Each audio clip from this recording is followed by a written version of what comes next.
Hey, Algebra 1 students. So this next thing we're going to do is look at quadratics. This technically, I changed the name for you guys from I Should Not Be Alive Lab to, I think it was Weather Survival is what I'm going to make it.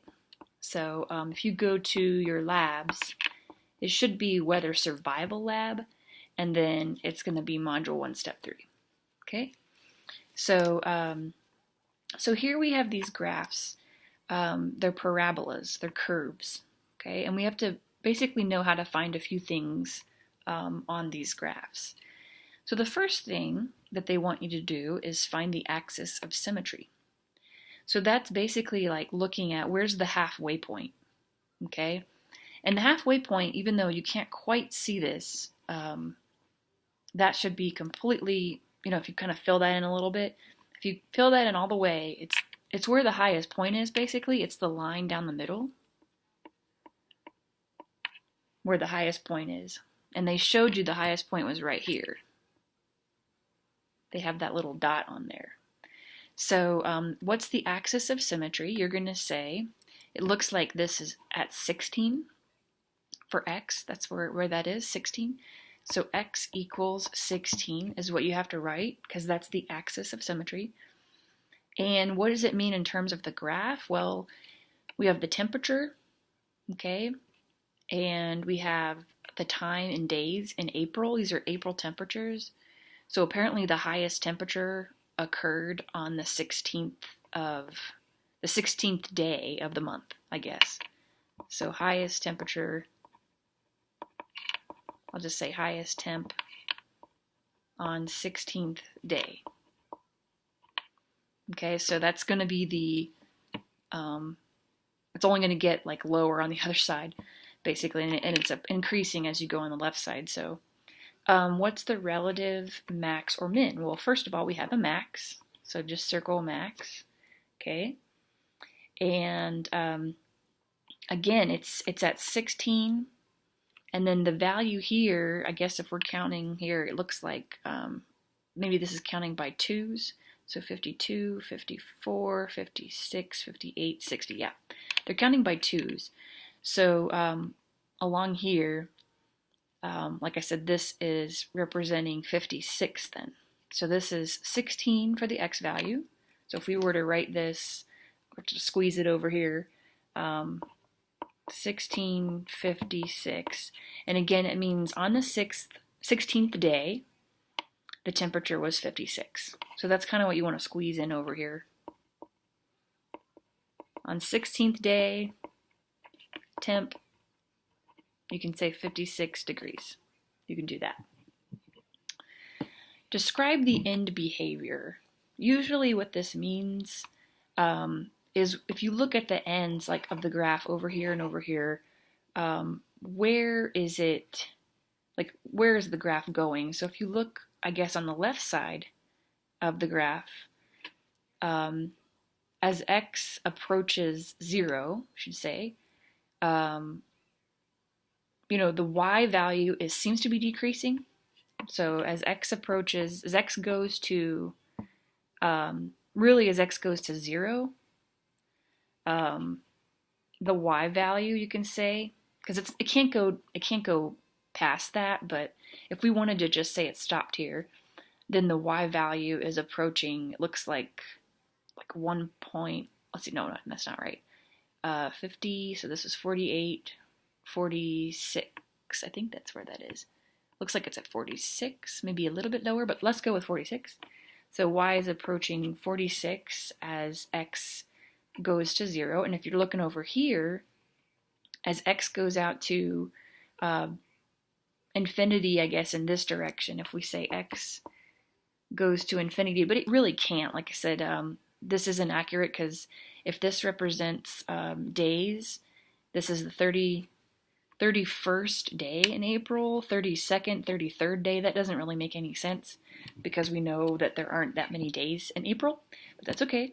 As x approaches basically infinity, or you can even say, like, we'll just say infinity. But as x approaches infinity, then the y value is approaching negative infinity. It's going down, okay? But again, you can describe, as long as you can tell me what it means in terms of the context, basically what I was saying on this one. Over what interval is the graph increasing? So we see that it's going up right before x approaches 16.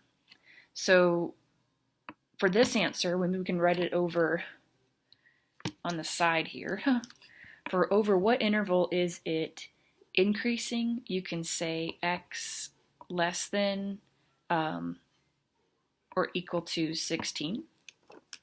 And again, it just means the temperatures are rising. We'll just say, we don't have a lot of room on here. So temp is rising for x less than 16. You can kind of see that. And then when is it, and this doesn't say when is it decreasing, it actually says when is it negative. What does it mean in terms of the context of the graph? So, I mean, really there's no negative values on the red part of this graph. And that makes sense because, so we'll just say that for the red part. So for red, just for red only, we'll just say no negatives because that graph doesn't show negatives. And, you know, it's because you can't have negative, you can't have negative days anyway. You can have negative temperatures, but in this context, we can't have negative days.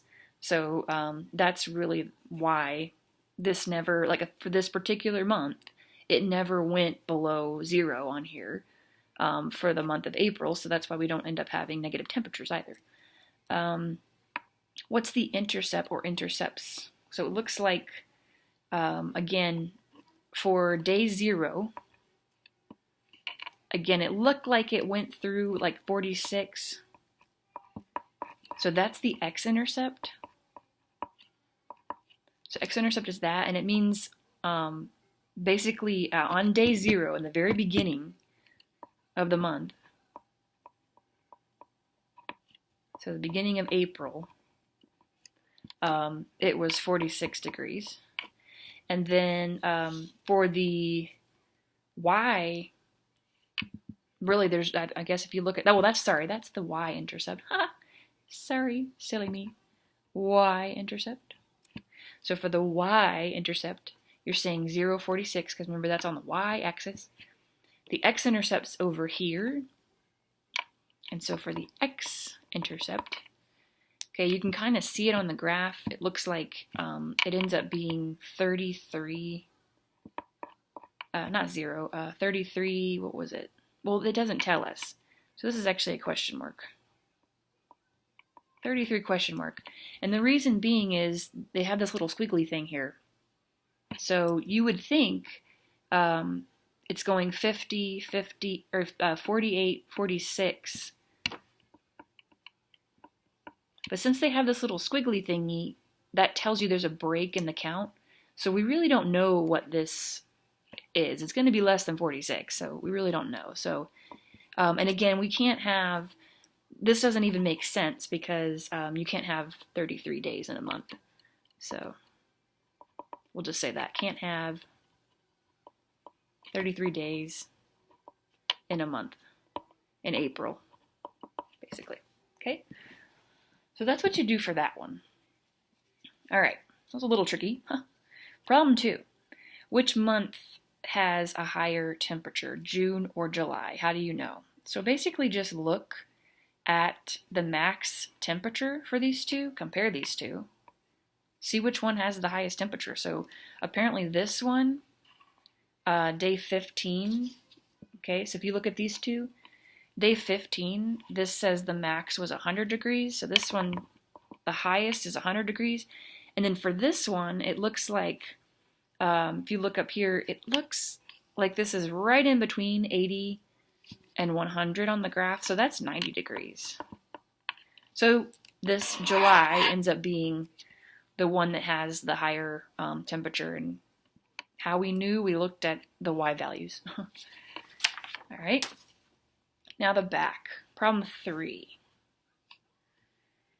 All right, use the graph below December temperatures to answer these questions. So this is going to be the same kind of questions here that we're going to do. What's the axis of symmetry? So where is the middle value of this graph? And it looks like, if I extend this out just a little bit, I'm going to try to find the middle here.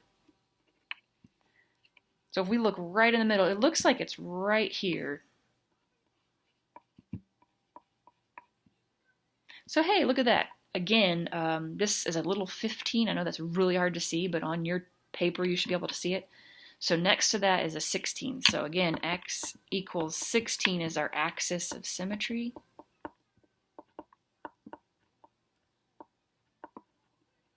Okay. And that's the axis of symmetry. What does it mean in the context of the graph? Again, we're talking about temperatures and we're talking about days. So on the 16th day of December, basically, we had our lowest temperature.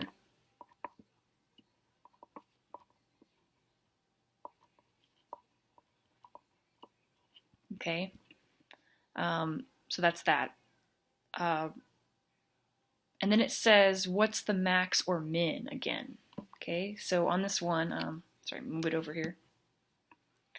Then it says, what is the max or min?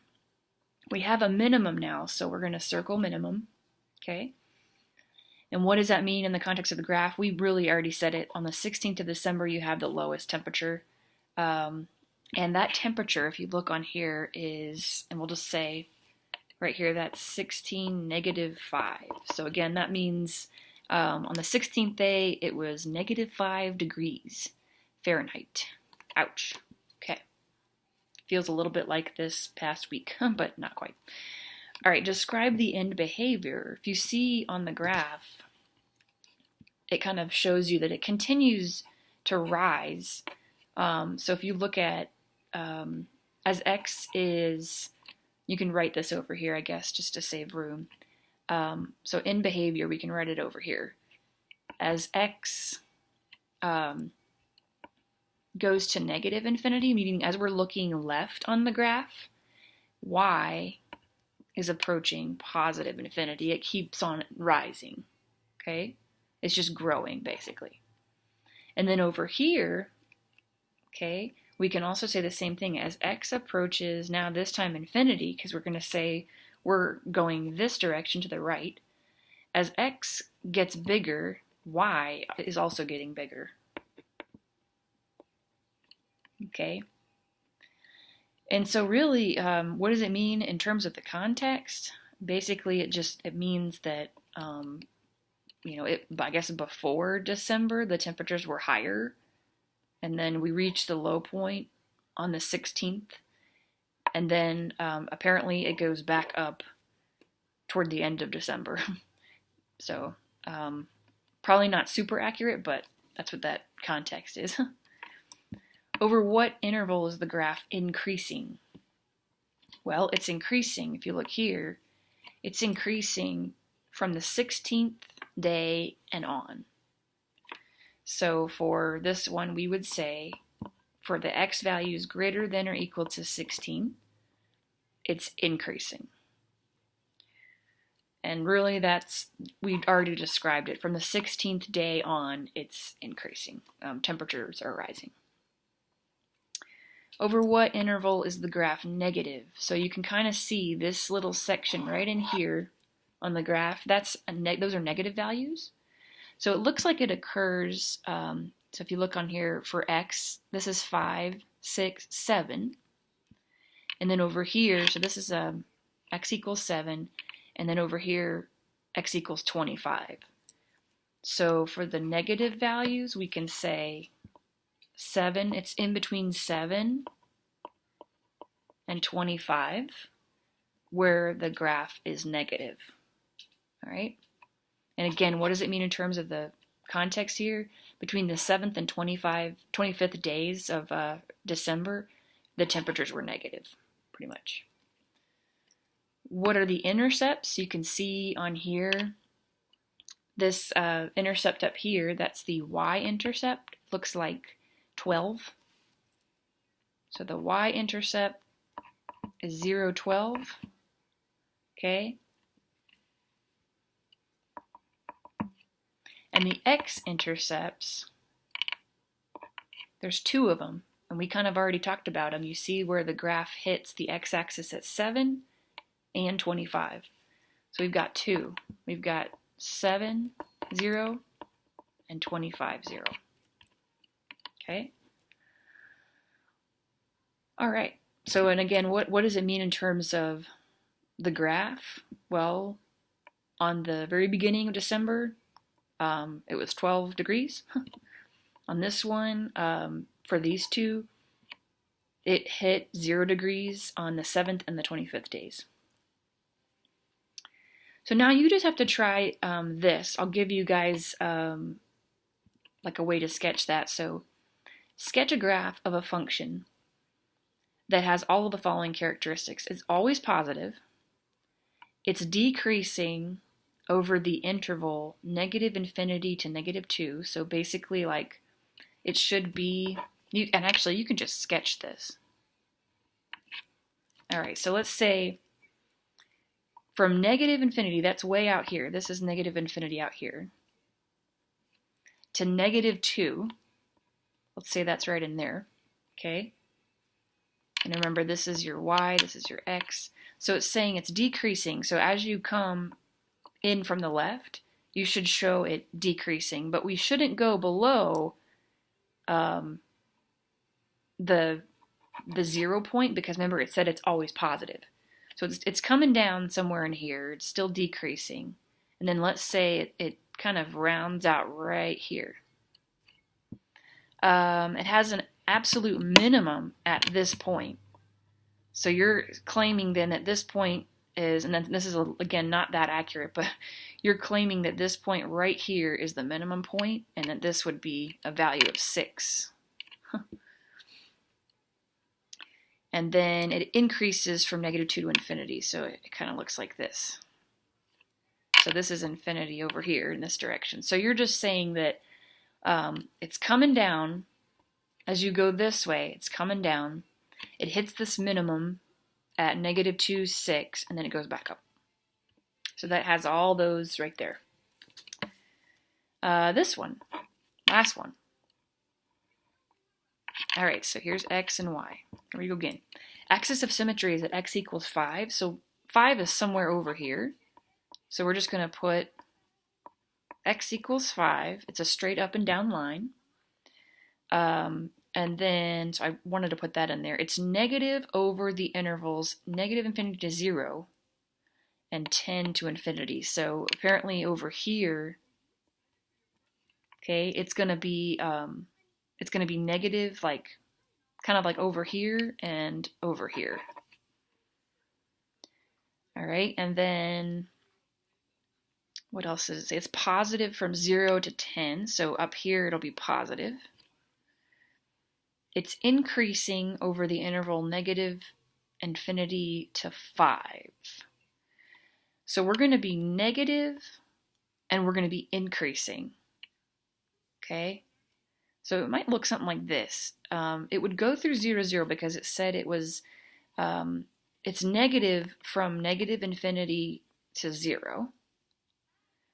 And then it said it was positive and increasing over the interval -infinity to 5. And remember, the axis of symmetry represents either a max or min. So apparently this is going to be a max right here. We don't know where, but it's going to be a max. And then it's going to decrease from 5 to infinity. And when you go through the point where x equals 10, that's when it starts to go negative again. So apparently it looks kind of like this. And it may not even be a curve here. It could even just look more like this. It could do that, right? You wouldn't have to necessarily have this curving out, but you just have to make sure that right here, like I said, at Your main sketch basically should be where the 10 is there, the 0 is here at 0, 0, and the highest point is at x equals 5. Okay?